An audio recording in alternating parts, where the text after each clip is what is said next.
Okay, so this is our second episode in English in our Los Carneros Road record, but it is the seventh overall. And we mostly focused on our community and the Islamic Center side of Los Carneros in the first five episodes. Then last time we talked about religious studies. So let's move to the university. The case of Tim Parker, as usual, these are not the real names of these people. This is a graduate student who worked with me and you. When he came to me, he said that he converted to Islam and was in love with Sufism, a certain order. We're not going to also give the details. And then he disappeared. So he was a very curious case for people who have no experience with these converts. For me, in a way, I saw it happening. I could see the train about to crash because he's the kind of example, this Tim person is not the kind who converts to Islam because they want to fix it. I've met a lot of these in Boston and other places.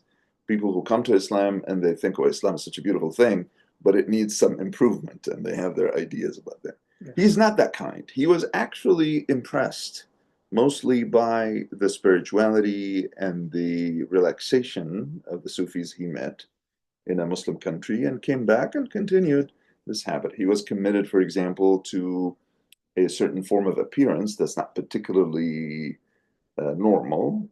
He projected discomfort with not looking exactly like a normal American kid. What really struck me most was he was very young. He's actually, I think, the youngest graduate student I've ever had. Usually graduate students are between 24 and 29 years old, sometimes older.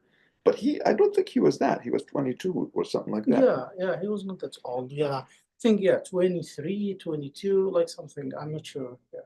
So what was your experience with him? Yeah, interestingly, Tim represents also like a group of students or converts. They are like under this, this impression of the love in Sufism, the spirituality, and they find in it kind of a healing for something, and they are impressed by the like this new experience, and they love it. They got attracted to it, but with the time they give up. They didn't continue. They think that, okay, this is not all what we want. We wanted something, but after a while we are not like committed to continue, or we are not ready for the rest. So it looks like it was, a kind of like they love something and they wanted it, but they are not sure if they can continue, like to practice They it. didn't have the stamina. They No. thought it seemed to them to require more than they were willing to offer. Yeah, that's true. So, Tim also raises a question for me, which we thought a lot about. Is Sufism separable from Islam? When I was in Philadelphia, there were these groups who would say, we are Sufis, but we're not Muslim. What does that mean? Well, we don't think that Sufism is a religion. Islam is a religion, but Sufism isn't. And what is Sufism? It's a universal call to spirituality. It could be a Hindu, it could be a Buddhist, it could be anything. And you told me that Muhammad Mahanna thought about this and thinks that no, Sufism has to be a very specific kind of mysticism. It is only for Muslims. And what was his main argument? Or did I misunderstand what you said? Yeah, I mean, like for like what I understood, like from the like the Sufi in the Middle East and Sufi in the Arab and Muslim world is a little bit different from Sufis here. But what So was that Muhammad Mahanna's argument, or did he have? no, it was different. So we talked about Muhammad Muhanna in like in the experience for the Sufi experience itself, how to tell about it, how to do it.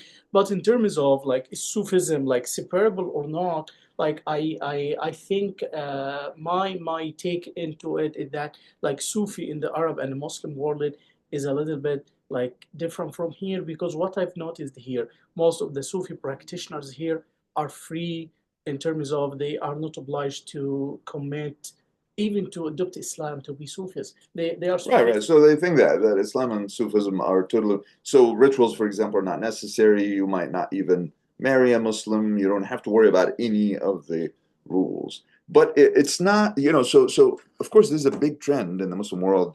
Abdurrahman al-Wakil and other people say that Sufism is just nothing but a hodgepodge of different religions, and it has Buddhist origins, has Hindu origins, right? Yeah. The movements that hate Sufism make that argument. And they're not wrong historically.